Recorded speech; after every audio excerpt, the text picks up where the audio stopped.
Magandang araw kaibigan! Tuloy po kayo sa Felicidad's Channel. Sa mga kwento ng buhay at pag-ibig na hinalukay sa natatagong baul ni Felicidad. Pero bago po tayo magpatuloy, huwag niyo pong kalilimutan na i-like ang video, i-subscribe ang channel, at i-click ang notification bell para lagi kayong updated sa mga parating pa na upload.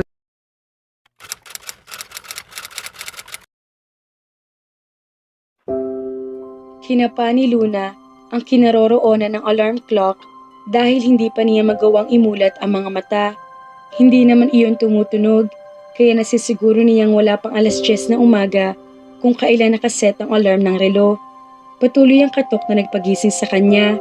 Baka sa kabilang apartment door iyon, kaya ipinagpatuloy na lang niya ang pagtulog. Pero nang hindi tumigil ang pagkatok, higil na siyang bumangon para bulyawan ang istorbong iyon. Hoy! Kung ayaw mong matulog, magpatulog.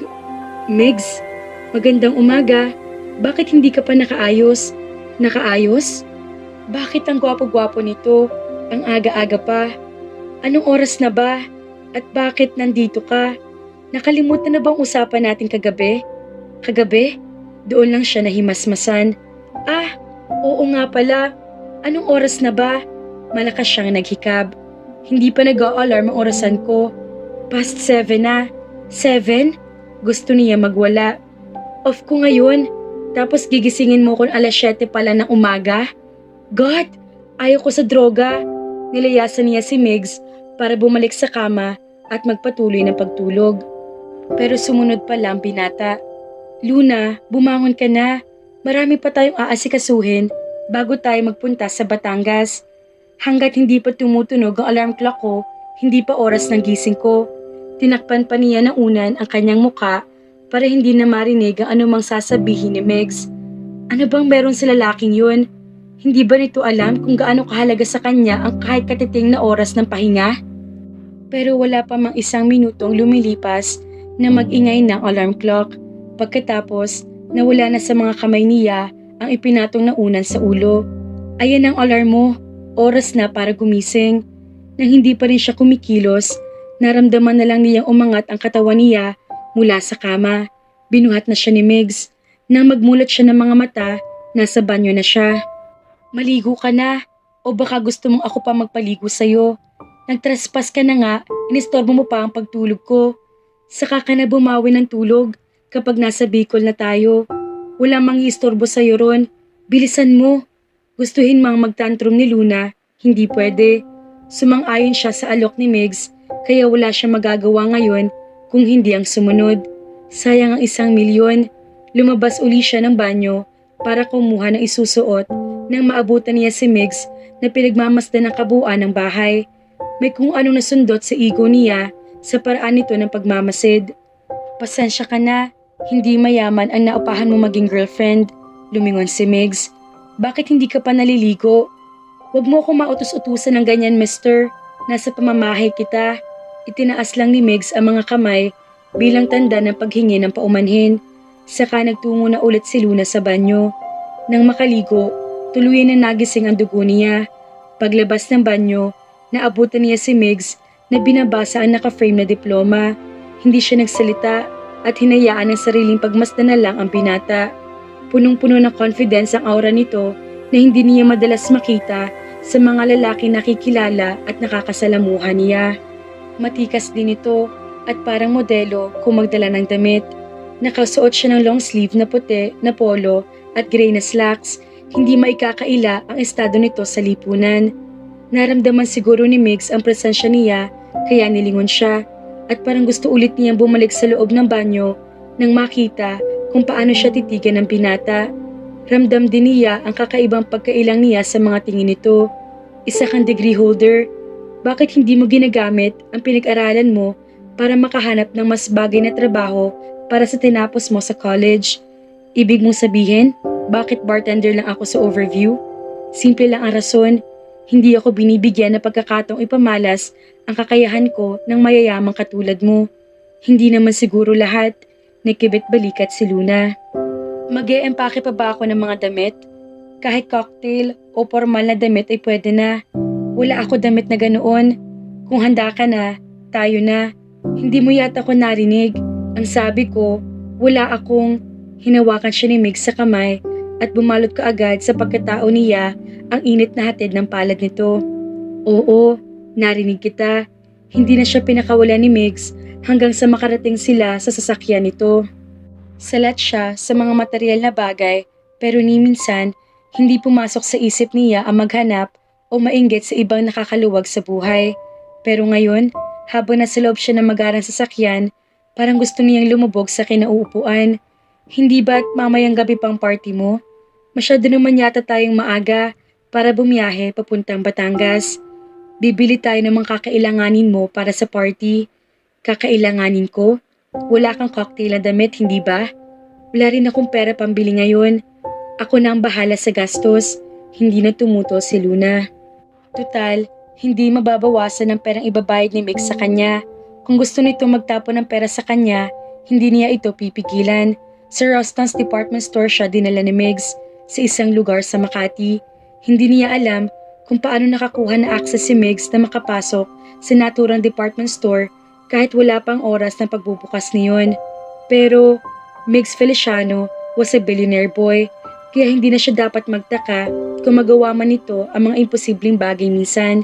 Isa nakangiting uniformadong store personnel ang sumalubong sa kanila. Magandang umaga, Mr. Feliciano. Welcome sa aming tindahan. Magandang umaga din. Pakisamahan si Luna sa mga damit na napili ninyo para sa kanya. Ah, opo sir.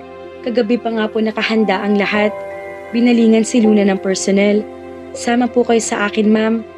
Hindi ka sasama? Tanong niya kay Migs na umupo lang sa sofa na nasa gitna ng malawak na store. Sa fitting room ang punta ninyo. Gusto mong samahan kita roon? Hindi. Di bali na lang.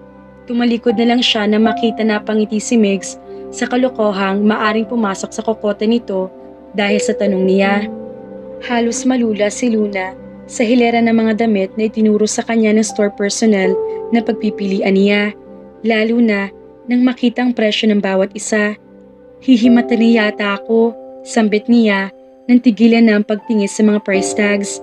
Pwede magpakain ng isang pamilya sa loob ng isang linggo ang presyo ng bawat isa nito Ngumiti lang ang store personnel, saka siya inabutan ng isang damit para isukat. But she had to admit, ngunit kailangan niyang umamin.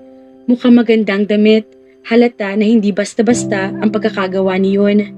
Gusto niyo bang ipakita kay sir ang mga damit na isusukat ninyo? Hindi na, ako naman ang magsusuot nito. Pati mga sapatos at accessories, ipinasukat kay Luna. At hindi niya akala ay mag-e-enjoy siya ng husto sa pagsusukat ng magagandang damit na iyon. Hindi tuloy niya akalain na mahigit 1 oras na siya nagsusukat sa fitting room. Nag-aalala siya na baka inip na si Meg sa paghihintay kaya inihanda na niya ang sarili sa pakikipagtalo. Pero napatingala na lang siya mula sa kanyang laptop nang lumabas siya sabay ngiti sa kanya. Hindi niya maiwasang maramdaman ang matinding damdaming iyon sa loob niya na tila nagising sa kanya. Kumikinang ka, sabi ni Migs. Mukhang nag-enjoy ka ng gusto sa pagsusukat ng mga damit Sorry kung natagalan ako. Ang dami naman kasi ng mga pinili ni Ra para isukat ko. Ako ang namili ng mga iyon kagabi. Ha? Nandito ako kagabi. Itiniklop na ni Migs ang laptop saka sinulya pa na wristwatch. Bukas na sigurong ilang stores dito kaya pwede na tayo maghanap ng salon. Migs? Yes? Bakit ang bait mo sa akin? Yung mga damit, nagkasya ba lahat? Hindi ko kayang tanggapin yan lahat. Wala kang choice. Bayad na mga iyon. Bakit mo binayaran na hindi ka man lang sigurado kung magkakasya nga sa akin o hindi? Nagkasya naman lahat, hindi ba? Oo, pero pagkatapos, walang problema. Nilingon ni Migs ang personnel sa tabi ni Luna. Kukunin natin lahat, pakihanda na lang. Opo sir. Hindi na binalingan pa ni Luna kung ilang paper bags ang bitbit niya paglabas ng boutique. Kinuha ni Migs ang mga ilan sa mga iyon. Napaka-gentleman niya talaga. Bukas ng jewelry store na paboritong puntahan dito ni Mama. Tara na. Sa tingin ko, hindi ko na kailangan pa magsuot ng alahas sa party mo. Oo, ikaw. Hayaan mo na lang ako sa ginawa ko, Luna. 1 araw lang naman okasyong iyon. Saan ko pa gagamitin ang alahas sa bibilhin mo para sa akin ngayon? Hindi naman ako mahilig sa mga social gatherings. Isanla mo kung gusto mo o ibenta. Bahala ka na. Gustong sumigaw ni Luna sa mga pagmamanipula ni Migs. Pero parte ang lahat ng plano nilang mapagpapanggap mamayang gabi. Isang bagay na sinang-ayunan niya kaya naman hindi na siya dapat tumutol pa. Isasanla ko talaga ang mga lahas at damit na iyon. Pero ang swerte na mapapangasawa ng lalaking ito. May bagong bukas sa salon dito. Puntahan natin. Yaya ni Migs pagkatapos nila sa jewelry store. Sa tingin ko, open na rin sila ngayon. May mangilan-ngilan na rin kasi mga tao ang naglalakad-lakad na sa loob ng mga mall. Wala ng pag-asa pang gumanda ang napili mong girlfriend Migs. Nilingon siya ng binata. Tama ka, matagal ka na maganda. Tama ka, matagal ka na maganda. Kaya hindi na kailangan, lalo ko pang pagandahin at baka pagsilosan ka na ng husto ng mga admirers ko. Umirap lang si Luna, pero sa kanyang puso, hindi niya mapigilang matuwa sa mga sinabi ni Migs. Whatever, saan na ba yung salon na yun? Halos mapatunganga ang mga tauhan sa salon pagpasok nila. Lahat nakatutok ang atensyon kay Migs. Isa ring unipormadong salon personnel ang lumapit sa kanila. Magandang umaga, sir. Ikaw si Migs Feliciano, hindi ba? Yung nasa magazine? Opo, nakangiting sagot ni Migs. Sabay abot sa kamay ni Luna at mahigpit na hinawakan. May pupuntahan kaming party mamaya ng girlfriend ko. Pagandahin mo pa siya. Girlfriend? Doon lang binalingan ng personal sa Luna. Ay, ang pretty nga. Madali lang yan, Mr. Migs. At ipinaubayan na siya ni Migs sa mga tauhan ng salon. Manicure, pedicure, foot spa, hand spa. Lahat ng pagpapapamper sa katawan ibinigay kay Luna sa salon. Habang ginagawa mga iyon sa kanya, nakikita niya si Migs na busy sa pagtawag. May palagay siyang hindi naman ganoon kaimportante ang mga tawag. Sa tingin niya, paraan lang iyon para hindi na ito istorbohin o pagkaguluhan ng mga tauhan ng salon at para maasikaso na rin siya ng maayos. Hindi napigilan ni Luna ang mapahikab. Naku day, huwag kang matulog at baka pagising mo, wala ng gwapo mong papa sa labas. Kaya na ni Migs ang sarili niya. Matagal pa ba? Sandali lang. Wait, bakit kaya hindi ka magbihis na rin dito pagkatapos kita make-upan? Okay lang, salamat. Pagkatapos ng makeover, hindi mo na pinatingin ng staff sa salamin si Luna hanggat hindi siya nakakapagpalit ng damit. Tutal naman, sinabi ni Migs na pwede niyang gamitin ang mga damit na pinamili nito, kaya gagamitin na niya ngayon pa lang. Paglabas ng banyo, mga humahangang tingin sa mga tauhan ng salon ang sumalubong sa kanya. Sabi na nga ba, at gaganda pa siya. Mukhang prinsesa. Pero wala sa mga itong atensyon niya. Kahit papaano, gusto niyang aprobahan ni Migs ang kanyang itsura upang matiyak na hindi nagsisinungaling ang mga tauhan ng salon. Mula sa salaming dingding, kitang-kita niya ang biglang pagtunganga ni Migs nang mapatingin sa kanya. Pero saglit lang, dahil agad din ito ibinalik ang atensyon sa kausap sa telepono.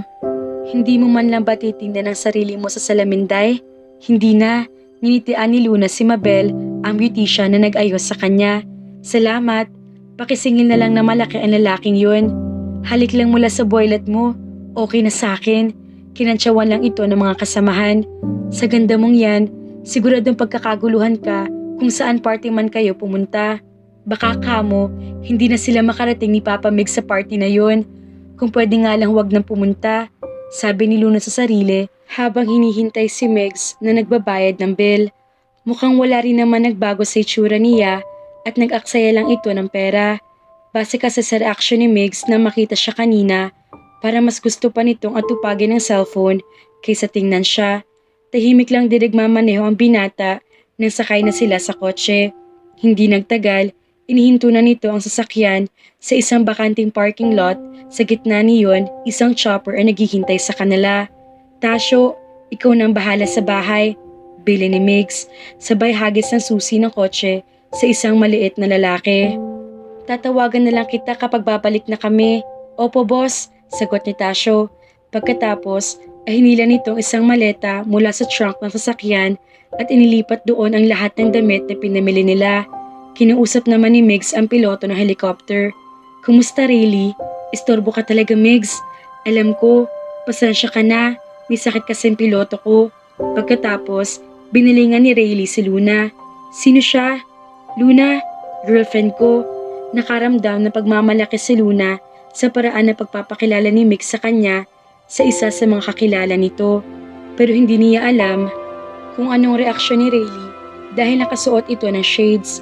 Well, kung hindi naman magustuhan ng mga kagaya ni Mick ang itsura niya, hindi na niya iyon problema. Maya-maya, binalingan ni Rayleigh si Migs. Congrats pare! Sa wakas, nakahanap ka na ng may karakter. Hindi alam ni Luna kung anong ibig sabihin ni Rayleigh, pero kahit paano nakontento na siya. Pagkatapos ilagay lahat ni Tasyo ang mga damit niya sa maliit na maleta, kinuha na iyon ni Migs at saka siya inalalayan sa pag-akyat ng chopper. Saglit pa siya nag-alinlangan sa pagsakay. Licensed pilot si Rayleigh Luna, pag-a-assure ni Migs. Kung mayroon man siyang kayang paliparin, bukod sa Ducati Superbike niya, yun ay ang lahat ng sasakyang panghimpapawid. Halika na, magiging maayos din ang lahat. Hindi niya alam kung dahil ba ito sa kaalamanan na kilala ng piloto niya ang kanyang lupain o ang tinig ni Migs na may katiyakan at malambot na kayumangging mga mata ang dahilan kung bakit niya iniabot ang kanyang kamay sa kanya. Sa muling pagkakadikit ng kanilang mga palad, pakiramdam niya na kalma ang kanyang puso. Sa unang pagkakataon, nagtiwala siya sa ibang tao. Oo, iyon ay ang kanyang tinig na panatag at malambot na kayumangging mga mata. Gumising ka na, sleepyhead. Nandito na tayo. Nagising si Luna sa pamilyar na amoy ng isang lalaki. Na magmulat siya ng mga mata, ang gwapong mukha na nakatingin si Migs ang una niyang nakita. Nakatulog pala siya at sa mga bisig nito, mabilis siyang lumayo at inayos ang sarili. Pasensya na. Ayos lang. Alam kong inaantok ka pa talaga dahil ang aga kitang inistorbo sa bahay mo. Hindi na lang kumibo si Luna. Ang totoo kasi, lagi siyang kinukulang ng tulog mula na magkasakit ang kanyang ama hanggang sa mamatay at mailibing ito. Hindi na nakabalik pa sa dating schedule ang katawan niya. Idagdag pa ang klase ng trabaho niya. Kaya nang makatabi niya si Migs sa maliit na espasyo ng chopper, masyadong naging komportable ang pakiramdam niya at hindi na namalay nakatulog na pala siya. Tumingin ka sa labas ng bintana, Luna. Maligayang pagdating sa Hacienda Adelina. Sumilip siya sa salaming bintana ng helicopter. Lupain ni Migs, nakikita niya. Ang buong lugar lumitaw ang marilag mula sa kanyang tinitingnan. Puro berde ang kulay na nakikita niya maliban sa puting ancestral house na nasa gitna niyon. Bigla tuloy siya nag-alala. Migs, anong gagawin natin kapag nakahalata silang hindi tayo totoong mag-boyfriend? Wala makakahalata. Basta, sumunod ka na lang sa akin.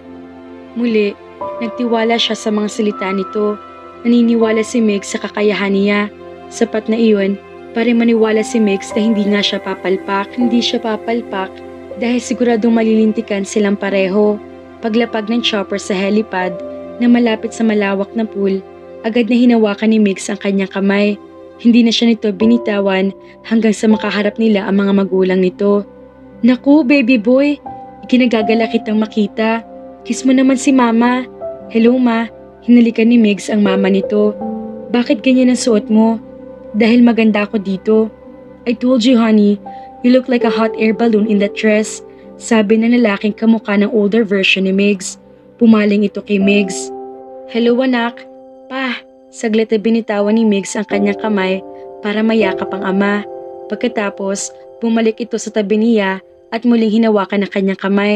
Siya nga pala, gusto ko ipakilala. Oh my God! Bulalas ng ginang nang mapatitig sa kanya. Dinala mo ang girlfriend mo dito. Ibig sabihin, sa wakas, naiisip mo na ba mag-settle down one of these days? Napakasaya ko. Oh my God! Sa wakas, Arsenio, magsalita ka naman dyan. Pinatatapos lang kita magsalita, sagot ng ama ni Migs. Pero napakaganda ng dalagang ito, iho. Talaga bang siyang girlfriend mo? Opo pa, walang gato na sagot ni Migs. Ito si Luna. Tinitigan siya nito. Muntik nang mapangiwi si Luna. Hindi pa nga pala alam ni Migs ang buo niyang pangalan. Kaya mabilis niya itong sinalo. Naglahat siya ng kamay sa kanyang mga magulang. Luna Punzalan po. Kumusta ho? Tinanggap naman ng mga ito ang pakikipagkamay niya nang walang pagdududa. Sa ngayon, napakabuti. Medyo nakahinga siya ng maluwag. Nagagalak akong makilala ka, Iha. Tawagin mo akong Tita Flor at ang asawa kong Tito Arsenio. Alam mo ba, Iha, na ikaw ang kauna-unahang babaeng dinala ni Mix dito sa hasyenda? Ma, nasaan na nga pala sina lolo't lola? Sabad ni Migs. Excited pa naman ako ipakilala sa kanila si Luna. Ang lolo mo, nandoon sa kwadra at kaulayo na naman ang mga kabayo niya. Ang lola mo naman, nagpapahinga sa kwarto niya dahil iyon ang sabi ng doktor. Doktor? Naramdaman ni Luna ang pag-aalala ni Migs na humigpit ang pagkakahawak nito sa kanyang kamay. Mahal na mahal niya ang kanyang lola para mag-alala ng ganito. Hindi ba naipaalam sa'yo? Tanong ni Tito Arsenio. Akala kasi ng lola mong yun, 20 anyos pa lang siya, kaya nag-Taibo lesson. Ayun, inatake ng hika. Kumusta na hong lagay niya ngayon? Tanong ni Luna habang papasok sila sa Ingrading Ancestral House. Okay na siya, walang dapat ipag-alala. Kaunting pahinga lang daw at babalik na sa dati ang lakas niya. Pero sa nakikita ko, hindi na niya kailangan ng pahinga. Kung ano pa man, kinailangan pa rin namin i-cancel na muna ang party mamayang gabi, sabi ni Tita Flora. Kailangan kasi ni Mama ng sapat na pahinga ayon sa doktor. Hindi tuloy ang party ngayon? Tanong ni Migs.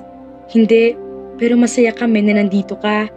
Kahit na magkakaroon na ako ng mahaba-habang oras para makilala ang babaeng bumihag sa puso ng anak ko. Ipagpaumanhin niyo po. Pwede ko ho bang makausap ng sarilinhan sandaling anak ninyo? Sure, nakangiting sabi ni Tito Arsenio. Sa iyo na lang anak ko. Mag-usap na lang tayo mamaya ha, Iha. Ang ganda mo talaga. Nang tumalikod at naglakad papalayo ang mga magulang ni Migs, sa kabinalingan ni Luna ang binata. Apologetic ang ekspresyon ng mukha nito. Doon tayo sa study room. Baka may makarinig pa sa atin dito. Tahimik na sumunod siya kay Migs. Patay kang bata ka. Hindi tuloy ang party mga kafelisidad. Paano na iyong isang araw lang na usapan? Pumayag pa kaya si Luna na magtagal sa hasyenda ni na Migs ganoong hindi naman siya ready? At paano ang naiwang trabaho ng dalaga? Kaya naman, abangan!